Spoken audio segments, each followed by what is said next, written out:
Bom dia a todos. Essa é a nossa aula de topografia, nossa primeira aula quinzenal. E eu gostaria de falar para todos vocês a respeito da prática de topografia, que ela só será aplicada no segundo semestre de 2021, caso tenhamos resolvido o problema da pandemia e que a nossa população seja totalmente vacinada. Tá? No sistema acadêmico, lá tem os horários de prova, as datas, juntamente com as datas das tarefas, mas as tarefas, as datas não precisa ser exatamente o que está selecionado lá no sistema acadêmico. As tarefas podem ser variadas nos dias das quinzenas. Somente as provas que serão aplicadas naquelas datas, a prova 1 e a prova 2. Tá? Será feito, se existe alguma recuperação, provavelmente vai existir um resgate depois, caso alguns alunos não consigam atingir a nota para passar. Tá bom? Em relação à prova, gente, tá? A prova tem que ser feita quando ela é marcada para aquele dia. A prova ela é em 5 horas, né? 4 horas para você fazer e 1 hora para você mandar no sistema. Tá bom? Tanto a prova 1 como a prova 2. Então, começando a nossa aula, eu vou falar um pouco da palavra como a palavra topografia surgiu, né? Etimologicamente, a palavra topos, né, de topografia, ela vem do grego e significa lugar. E graphem, que é a grafia, de uma descrição de forma bem simples, significa descrição do lugar. Então, existem duas definições que eu coloquei aí embaixo por dois autores, né? Um é Dolbeck e o outro Spartel. Dolbeck fala que a topografia tem por objetivo o estudo dos instrumentos e métodos utilizados para obter representação gráfica de uma porção do terreno sobre uma superfície plana. É exatamente o que nós fizemos, o que nós fazemos hoje. Com aparelho com a estação total, teodolito ou com nível, o objetivo nosso é colocar esses aparelhos numa determinada porção de terreno que é uma superfície plana e ali fazer as medições. Spartel falou que a topografia tem por finalidade determinar o contorno, dimensão e posição relativa de uma porção limitada da superfície terrestre, sem levar em conta a curvatura resultante da esfericidade terrestre. Ele quis dizer quase a mesma coisa que Dolbeck. Mas as medições que a gente faz com os aparelhos, basicamente é em superfície plana. Né? A gente só vai descobrir isso aí quando a gente pegar esses números, jogar no AutoCAD e transformá-los, né, numa delimitação fechada, tá? Para a gente determinar essa superfície. O objetivo principal, gente, da topografia, sem dúvida nenhuma, é fazer um levantamento, seja ele para executar medições de ângulos, distâncias e desníveis, né, que representa a superfície terrestre todos que a gente está medindo. E a gente colocar numa escala adequada. Um para 100, um para 1000, um para 2000, um para 20 mil, dependendo o que a gente for medir em campo, né? Essas operações que a gente pratica em campo, ela tem o objetivo de coletar dados para a posterior representação e a gente denomina-se de levantamento topográfico. Tá? A topografia está inserida como parte da geodésia, que é uma ciência que o objetivo dela é determinar a forma e dimensões da Terra. Então a topografia é um ramo, tá, que faz parte da geodésia, que nada mais, nada menos que tem o objetivo de determinar a forma e dimensões da Terra. Na topografia trabalha-se com medidas, tanto pode ser lineares ou angulares, sobre a superfície da Terra, e a partir dessas medidas nós calculamos as áreas, volumes, coordenadas e assim por diante. Essas grandezas, gente, elas são representadas de forma gráfica através de mapas ou plantas. Então é necessário a gente ter um conhecimento sobre instrumentação, técnicas de medição, métodos de cálculo e estimativa de precisão. No caso da técnica de medições, a gente só vai poder praticar isso aí no segundo semestre, se for possível, né? Hora que terminar a pandemia, a gente vai para campo utilizar os instrumentos topográficos, tá? Os métodos de cálculo e estimativa de precisão, possivelmente a gente vai ver nas outras aulas, né? Brinkhoff, ele disse que o trabalho prático da topografia é dividido em 5 etapas. Primeiro, tomada de decisão onde se relaciona os métodos de levantamento, equipamentos, posições ou pontos a serem levantados, né? Você tem que tomar uma decisão, que tipo de método de levantamento, que tipo de equipamento, qual a posição e o ponto a serem levantados. De repente você quer um plano altimétrico, então é distância com desníveis, né? E assim por diante. Segundo, o trabalho de campo ou aquisição de dados, fazer as medições e gravar os dados. Hoje é possível alguns teodolitos e principalmente na estação, né? Hoje os aparelhos tecnologicamente estão muito avançados e ali são armazenados, né, o teodolito digital e a estação. Existe, né, você tem condições de fazer essas medições e gravar esses dados dentro desse aparelho para transferir posteriormente para o computador. Terceiro, cálculos ou processamento, elaboração dos cálculos baseados nas medidas obtidas para determinação de coordenadas, volumes e terceiro. Então, você trabalhou no campo, você gravou os dados, por exemplo, da estação total, e ali você processa no seu computador para você determinar o objetivo que você está fazendo do trabalho. Quarto, mapeamento ou representação, produzir um mapa ou carta a partir dos dados medidos e calculados. A partir que você elaborou os cálculos, né, e determinou coordenadas, volumes, né, você parte para isso aí, para o mapa ou a representação de um polígono, né, produzindo mapa ou carta, né, dos dados que você partiu do campo. E quinto, locação, né? De acordo com a norma brasileira para execução de levantamento topográfico, ele é definido como são conjuntos de métodos e processos que, através de medições de ângulos horizontais e verticais, de distâncias horizontais, verticais e inclinadas, com instrumental adequado, no caso é o teodolito, nível e estação, a exatidão pretendida, primordialmente planta e materializa pontos, esse que você coloca e joga dentro do instrumento, determinando suas coordenadas topográficas.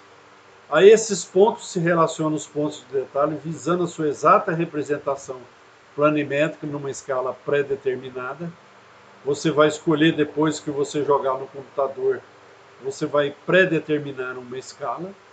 E a sua representação altimétrica por intermédio de curvas de nível, com equidistância também pré-determinada ou pontos cotados. Agora você coloca tudo que você mediu em campo, tudo que você locou, você põe no seu computador, você determina a sua escala e você determina também se é mapa, carta ou se é meramente um polígono. Classificamente, a topografia ela é dividida em topometria e topologia. Nesse caso, a topologia ela tem por objetivo o estudo das formas exteriores do terreno e das leis que regem o seu modelado.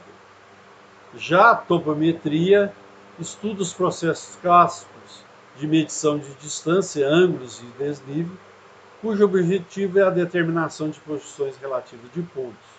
Ela pode ser dividida em planimetria e altimetria. O levantamento topográfico, gente, ele é dividido em duas partes, seja o levantamento planimétrico, onde se procura determinar a posição planimétrica dos pontos coordenadas x e y, e o levantamento altimétrico, até o próprio nome está falando, altura, onde o objetivo é determinar a cota ou altitude de um ponto, que a gente chama de coordenada z, né? E quando a gente realiza simultaneamente os dois levantamentos, é chamado de levantamento plano altimétrico. A figura que vai ser mostrada posteriormente, ele é resultado de um levantamento plano altimétrico de uma área. Então nós temos aí, gente, um desenho representando o resultado de um levantamento plano altimétrico. Vocês podem ver aqui cotas horizontais e verticais, né? E também sua altimetria. A topografia é a base para diversos trabalhos de engenharia, onde o conhecimento das formas e dimensões do terreno ele é importante. Entre os exemplos de aplicação da topografia é o projeto de execução de estradas, grandes obras de engenharia, locação de obras, trabalhos de terraplenagem, e assim vai. Tá? Nos trabalhos, a topografia ela está presente na etapa de planejamento e projeto, fornecendo informações sobre o terreno, né, na execução, acompanhamento da obra, realizando locações e fazendo verificações métricas, e finalmente no monitoramento da obra após a sua execução, para determinar, por exemplo, deslocamento de estruturas. Eu vou dar um exemplo assim. Atualmente, na cidade aqui da Uana, está se fazendo o asfaltamento de rua, né? Então, a empresa que está fazendo o asfalto, contratado pela prefeitura, ela trabalha, por exemplo, numa rua ou num quarteirão, tá? E meramente as máquinas entram para deixar a rua no nível, né? E para isso tem que existir a topografia. Por quê? Partindo do princípio, utilizando qualquer que seja o aparelho numa rua, num quarteirão desse, ou numa rua que seja, qualquer que seja a extensão dessa rua, partindo do eixo da rua para os bordos do meio-fio do lado direito ou do lado esquerdo, do sentido que a rua tem, do ponto menor ao ponto maior, tá certo? A topografia, ela partindo do eixo até no bordo direito ou esquerdo, ela vai ter uma inclinação para escoamento da água, né? Então, quando, por exemplo, uma chuva que bate já no asfalto pronto, tá certo? Do eixo para o meio-fio, existe uma inclinação de cota de 2% dessa cota, para que a água bata do eixo e vai para o bordo, e assim ela também no sentido longitudinal também ela existe um caimento até cair numa galeria. Falar em sistemas de coordenadas é um dos principais objetivos da topografia para você determinar as coordenadas dos pontos. E para isso é necessário que sejam expressas um sistema de coordenadas, né? Hoje tudo trabalha com coordenadas. Se você colocar o aparelho em campo para fazer uma medição de um polígono, de um fechamento de uma área, você vai fechar essa área em coordenadas. Para você ir no cartório definir um terreno hoje, um lote, você fecha com coordenadas, né? Então, essas coordenadas são utilizadas basicamente dois tipos de sistemas para sua definição unívoca da posição tridimensional dos pontos.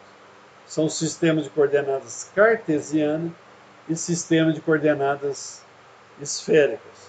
Primeiro nós vamos falar dos sistemas de coordenadas cartesianas, né? É aquele direcionadas no espaço bidimensional, que é um sistema bastante utilizado de coordenadas retangulares, ou chamado cartesiano, que é constituído de duas retas orientadas de x e y. Elas são perpendiculares entre si, vocês vão ver a figura posterior. A origem desse sistema é o cruzamento dos eixos x e y. Existem diversos sistemas de coordenadas, algumas amplamente empregadas em disciplinas como geometria e trigonometria, por exemplo. Esse sistema normalmente representa um ponto no espaço bidimensional ou tridimensional. Na figura, no cruzamento de y e x, a gente denomina de origem, né? É um sistema de coordenadas cartesianas. Então a gente define um ponto no sistema através de uma coordenada denominada abscissa, que é a coordenada x, e outra denominada ordenada, coordenada y.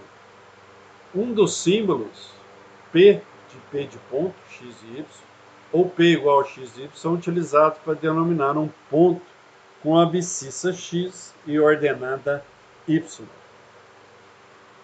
Na figura abaixo, existe uma representação de coordenadas e elas são de origens do ponto zero, né? Ou ponto O, vamos dizer assim. Nela estão representados os pontos A, B e C, né? Vocês podem conferir aí, por exemplo, no ponto A, né, 10 no X e 10 no Y. No B, 15 no X e 25 no Y e assim por diante. No sistema de coordenada cartesiana retangulares no espaço tridimensional, é caracterizado por um conjunto de três retas, x, y e z, denominadas de eixos coordenados, mutuamente perpendiculares, você pode observar nas duas figuras abaixo, e elas se interceptam em um único ponto, no ponto O, denominado de origem. A posição desse ponto O aí, ela é definida pelas coordenadas cartesianas retangulares x, y, z, de acordo com as duas figurinhas aí abaixo. O PI é em relação ao O e a segunda figura é um ponto Q qualquer. Eu gostaria, na figura embaixo aí está escrito sistema de coordenadas cartesianas destrógero e levógero. Eu quero que vocês pesquisem, eu não vou falar que é destrógero e nem levógero, tá? Eu quero que vocês pesquisem, eu tenho uma curiosidade de fazer uma pesquisa e descobrir qual o sentido dessas duas palavras. No segundo sistema, que a gente chama de sistema de coordenadas esféricas, basicamente é um ponto do espaço tridimensional determinado de força unívoca, conforme a figura que a gente está vendo embaixo aí. Ele é pelo um afastamento R entre a origem do sistema e o ponto R considerado pelo ângulo B de beta, formado entre o segmento OR e a projeção ortogonal deste sobre o plano XY, e pelo ângulo alfa, que é a projeção do segmento OR sobre o plano XY, forma com semi-eixo OX. Essas coordenadas esféricas de um ponto R são dados de R, alfa e beta. A figura embaixo ela ilustra muito bem esse sistema de coordenadas. Tá? Como é que se faz essa superfície de referência? A Terra, a superfície da Terra ela é muito irregular. Então a gente tem que utilizar modelos para representá-la o mais simples possível, ou regulares ou geométricos, e que mais se aproximam da forma real para a gente efetuar os cálculos. Cada modelo desse tem a sua aplicação, e quanto mais complexa a figura empregada para a gente representar a Terra, mais complexos serão os cálculos sobre essa superfície. Sobre o modelo esférico, é uma das amplificações, né, como no caso da astronomia. Um ponto ele pode ser localizado sobre essa esfera através de sua latitude e longitude, que a gente vai falar muito daqui para frente, né? Na astronomia, essas coordenadas são denominadas de latitude e longitude astronômicas, desculpa. A figura embaixo aí, ó, ela ilustra estas coordenadas. A latitude astronômica, que tem esse símbolozinho grego aí, é o arco do meridiano, contado desde o Equador, tá, até o ponto considerado, sendo por convenção positiva no hemisfério norte e negativa no hemisfério sul. Se você olhar as coordenadas, por exemplo, de Aquidauana, Anastácio, né, e Síntese de Mato Grosso do Sul, você vai ver que todos os municípios de Mato Grosso do Sul as coordenadas são negativas. Por quê? Porque abaixo do Equador, a latitude ela é negativa. E no caso da longitude astronômica, que é o lambda, é o arco do Equador, contado desde o meridiano de origem, Greenwich. O Greenwich passa exatamente no Reino Unido, no meio de Londres, até o meridiano do ponto considerado. Por convenção, a longitude varia de 0 graus a mais 180 graus, no sentido leste de Greenwich, que é e de 0 graus a menos 180 graus por oeste de Greenwich. Então, gente, nesse caso, tanto a latitude como a longitude, por exemplo, de Aquidauana, ela vai ser negativa. Outro ponto, eu quis dar uma representação para vocês de modelo elipsoidal.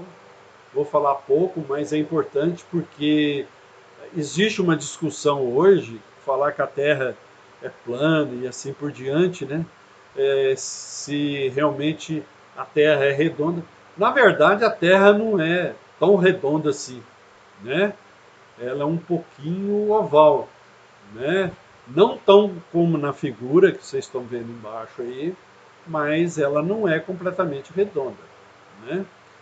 Então, na geodésia, No caso do elipsoide de revolução, que vocês estão vendo na figura embaixo aí, ela tem uma revolução, ou chamada de biaxial, gerada pela rotação de um semi-eclipse, que a gente chama de geratriz, e ela gira em torno de um dos seus eixos, que a gente chama de eixo de revolução, né? Que você pode olhar aí pela linha de B aí.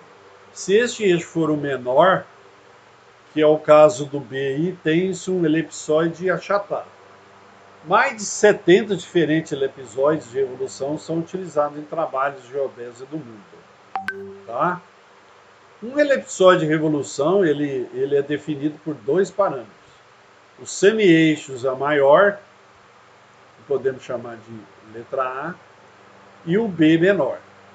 E, tradicionalmente, em geodésia, a gente considera como parâmetro o semi-eixo maior A e o achatamento F, expresso pela equação que vocês estão vendo embaixo aí. Então, A é o semi-eixo maior da elipse e B é o semi-eixo menor da elipse. Nada é para se decorar aí, tá, gente? Tá? Porque vocês vão ter o e-book em PDF, para vocês acompanharem do dia a dia da aula de vocês. Já no modelo geodal, é o que mais se aproxima da forma da Terra. Ele é definido como sendo um nível médio dos mares em repouso, prolongado através dos continentes.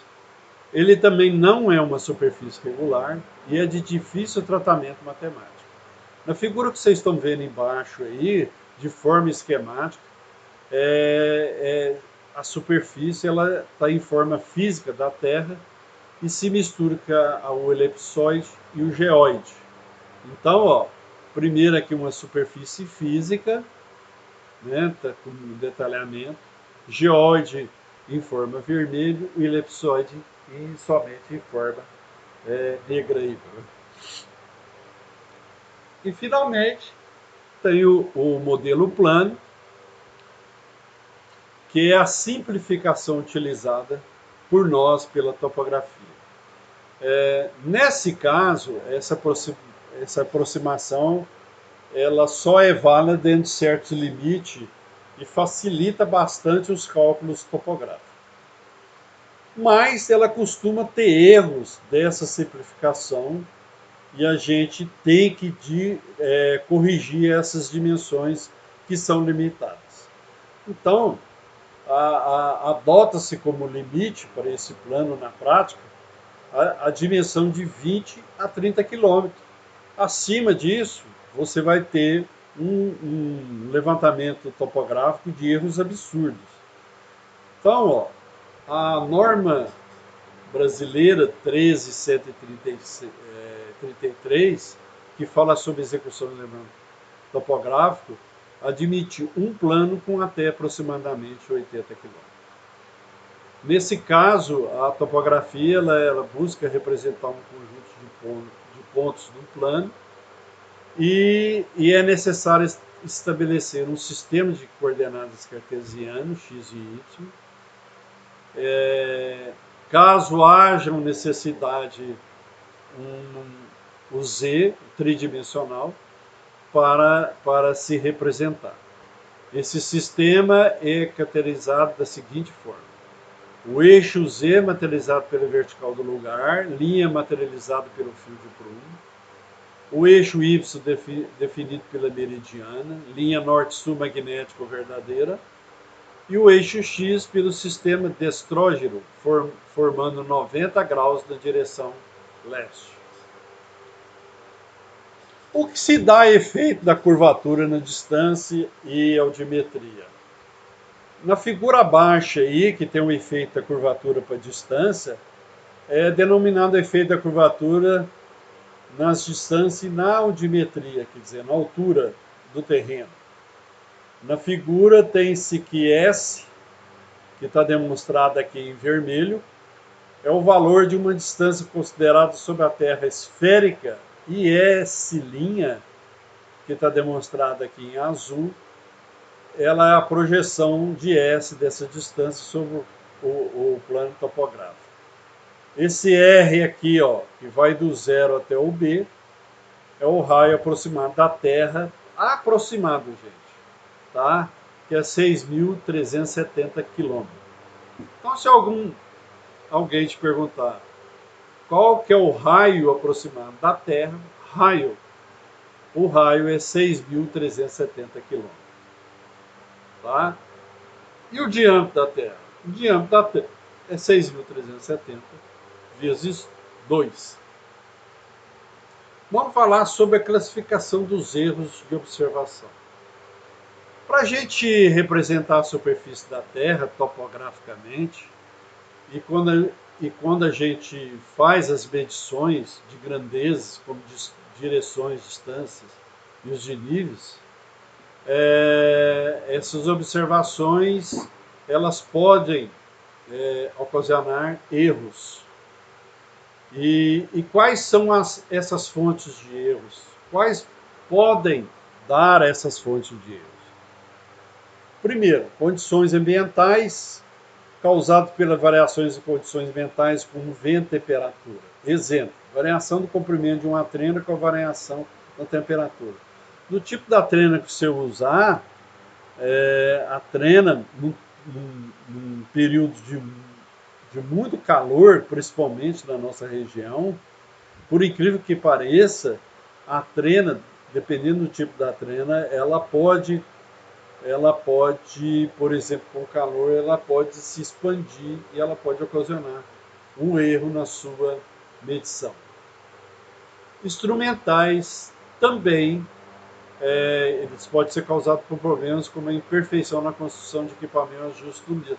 Você pode instalar seu instrumento mal instalado, né, fora da bolha de instalação. A maior parte desses erros pode ser reduzida adotando técnicas de verificação, retificação. Você tem que calibrar e classificar, além das técnicas particulares de observação. Pessoais, causado por falhas humanas, falta de atenção, executar uma medição, cansaço. Você está fazendo uma medição na régua e você pode trocar um 7 por 1 e assim por diante na medição e pode ocasionar um erro. Então, esses erros, existem 3 elementos que eles são classificados em erros grosseiros, sistemáticos e erros aleatórios. Os grosseiros, por exemplo, você, em vez de anotar, por exemplo, numa medição 196, você inverte e anota 169. Então vai existir aí um erro de 30 milímetros. Engano na contagem de lances durante a medição de uma distância com trena. Você começa 1, 2, de repente você pula para o 4, né? Aí pode, você tem que observar e ter esses cuidados para evitar esses erros. No caso dos erros sistemáticos, né, que são principalmente efeito de temperatura e pressão na medição de distância, principalmente com o medidor eletrônico de distância, e na correção do efeito de dilatação de uma trena em função de temperatura. Então você tem que ter também esses cuidados aí, são erros sistemáticos. E nos acidentais ou aleatórios, são aqueles que permanecem após os erros anteriores terem sido eliminados. São erros que não seguem nenhum tipo de lei e ora ocorrem num sentido, ora no outro, tendendo a ser neutralizar com o número de observações grande. Você está muito cansado e passa por cima de pontos, né? Então, são erros acidentais. Algumas peculiaridades dos erros acidentais, eles são erros que ocorrem mais frequentemente do que os grandes, sendo mais prováveis. Mas você começa erro pequenininho aqui, erro pequenininho ali, num ponto sequencial pode te afetar o seu levantamento. Erro positivo e negativo do mesmo tamanho acontece com igual frequência ou são igualmente prováveis. A média dos resíduos é aproximadamente nula. E você pode aumentar o número de observações, aumenta a probabilidade de chegar próximo ao valor real. 2 exemplos de erros acidentais: inclinação da baliza na hora de realizar a medida e erro de pontaria na leitura de direções horizontais. Precisão de acurácia. O que é acurácia, gente? Acurácia é nada mais, nada menos que o próprio nome diz, medida exata, precisa, que está em cima do ponto, né? Então, a precisão ela está ligada à repetibilidade das medidas sucessivas, feita em condições semelhantes, estando vinculada somente a efeitos aleatórios. Então, existem três figurinhas embaixo aí, ó, precisão e acurácia, né? Primeira figura, preciso e não acurado. Está em cima, preciso, mas não está no meio. A do meio está preciso e acurado. É uma perfeita medição. E a terceira não está preciso e também não está acurado. O seu levantamento ele fica a desejar. O exemplo que a gente tem aí na próxima aula, né, ele ajuda a compreender a diferença entre eles, né? Então, ó, um jogador de futebol está treinando com cobranças de pênalti. Ele chuta a bola 10 vezes, nas 10 vezes acerta a trave do lado direito do goleiro. Pensa bem, ele chuta 10 bolas vezes e as 10 vezes ela acerta a trave do lado direito do goleiro. Esse jogador foi extremamente preciso, mas não teve acurácia. Por quê? Porque ele não acertou nenhum gol. Então, ó, seus resultados eles não apresentam nenhuma variação em torno do valor que se repetiu 10 vezes. Em compensação, sua acurácia foi nula. É aquilo que eu falei, ele não conseguiu acertar nenhum gol, que é o verdadeiro valor de uma vez. Isso é a mesma coisa, gente, que você está medindo uma estação estação total, ou com teodolito digital, fazer um levantamento topográfico, você lê na régua lá, ou na baliza, você pode estar focalizando a baliza, mas focalizando ou a baliza ou a mira fora do, do, do fora da sua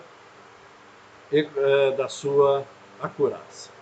Então, gente, esse aqui foi mais uma aula. Eu vejo vocês na aula 2, espero que vocês tenham gostado. Eu sei que a aula teórica é cansativa, mas com exercícios, tarefas, né, e demonstrações, a gente pode melhorar a nossa aula. Até mais na aula 2.